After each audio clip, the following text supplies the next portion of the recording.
Hey guys, in today's video, we're getting into chapter 3 of the Builder's Guide to Accounting. Chapter 3 will be a short chapter. There's not that much important information. There's a really one thing that's super important, actually about two things that are super important.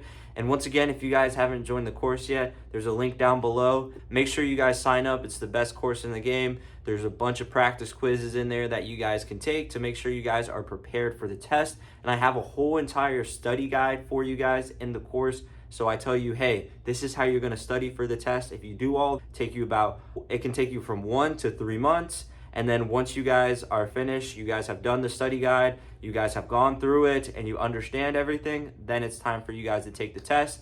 I make sure to do that because I don't want you guys showing up to the test and be like, oh my God, I don't know what this is. I've never seen anything like this. If you go through everything in the course in the study guide, you will know everything and be prepared for the test. So you sit down and you pass it the first time. I tell everyone it's worth buying a course because if you have to retake the test multiple times, you're spending around like $180 every time you have to retake the test.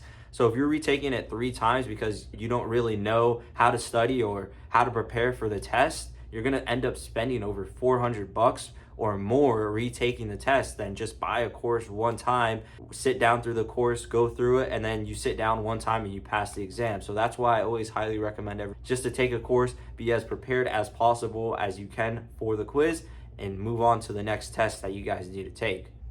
Okay, let's get into chapter 3, cash and charge sales. Cash sales are payments you receive for work or a product. Charge sales are all sales you made on credit and for which you will issue monthly statements of charges. Receipts are posted in 2 ways. If you're keeping your books on the accrual system, income goes in the books when earned. The debit is made to the assets account called accounts receivable, and the credit is made to income. Later, when your customers makes a payment, the debit goes to cash and the credit, it goes to accounts receivable. Your entries should look like this. It's a good example here. Recording cash sales. List your cash sales by date so you can create summaries for general ledger entries. If you do any work on credit, you have to use an accounting method that records both cash and charge sales. Nothing on there. Okay, this is one of the important things that is in this chapter right here. It says, most builders allow a 2% discount to certain types of trade accounts, only rarely to all customers. 99% chance this will be on your test, so make sure to have that saved. The real value of a good receivables method is in the variety of information it provides. Invoices should show enough detail so your customer can identify the materials and service and pay according to your terms. Tracking receivables. If retainages or similar withheld amounts become a major part of your receivables, set up a separate receivables account file for retainages in your general ledger. Okay. Control the collection of accounts receivable with the aging list as in figure 3.9.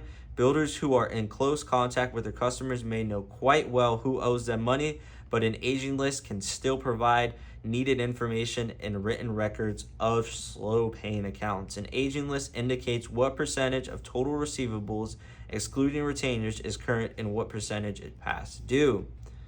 Current is less than 30 days. Make sure to know what current means. It's less than 30 days. Okay, for moderate volume, some business owners like the pegboard system. Okay. Verify your figures. This is how you get your current balance. Previous balance plus charge sale minus credits equals current balance. This isn't really that important. I don't think you'll see that on the test.